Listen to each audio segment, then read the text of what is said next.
আসসালামু আলাইকুম। মানবিক ফান্ড রাঙ্গামাটির পক্ষ থেকে শুভেচ্ছা।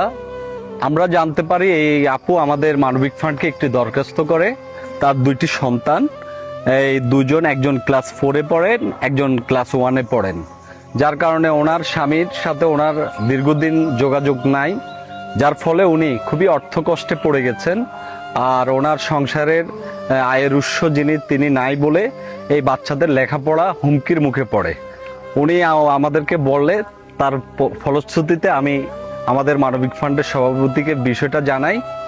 এরপর আমাদের মানবিক ফান্ডকে এক ভাই মাইনুদ্দিন এই আপুর জন্য আর এই বাচ্চাদের জন্য এই 5,000 টাকা দেন।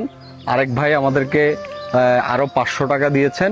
সর্বমোট আমরা আজকে ওনাদেরকে 5,500 টাকা হস্তান্তর করব। ওনার ছেলেদের পড়ালেখা যেন থেমে না থাকে।